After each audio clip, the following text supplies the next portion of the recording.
नमस्कार, व्ही न्यूजच्या विशेष बातमीपत्रामध्ये आपले सर्वांचे सहर्ष स्वागत आहे। कर्नाटकमध्ये महाराष्ट्र एसटी महामंडळाच्या चालकाला झालेल्या मारहाणीच्या घटनेचे पडसाद राज्यातील विविध भागात उमटताना दिसून येत आहे। असे असले तरी या घटनेचा लातूर एसटी विभागाच्या बस सेवेवर कसलाही परिणाम झालेला नसून लातूर जिल्ह्यातून कर्नाटकात चालणाऱ्या बसेस आज नियमित सुरू असल्याचे दिसून आले। लातूर एसटी विभागातील लातूर आग्रातून 6, निलंगा आग्रातून 7 आणि उदगीर आग्रातून 23 बसेसच्या फेऱ्या कर्नाटकातील भालकी, बीदर, आळंद, गुलबर्गा, बसवकल्याण, हुमनाबाद, कमलनगर या मार्गावर चालतात। काल घडलेल्या घटनेचा इथल्या बससेवेवर कसलाही परिणाम झालेला नसून आज नियमितपणे या बस सेवा सुरू असल्याची माहिती लातूर एसटी प्रशासनाने दिली। महाराष्ट्र कर्नाटक वाद चालू आहे। आपल्या लातूर विभागांतर्गत किती बस येतात आणि सध्या कशी परिस्थिती आहे?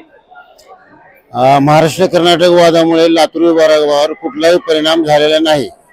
आपल्या विभागाच्या कर्नाटकमध्ये जाणाऱ्या 10 गाड्या आहेत आणि कर्नाटकवाल्याच्या लातूरला येणाऱ्या 10 गाड्या आहेत। त्या गाड्या पूर्वतच सुरू आहेत।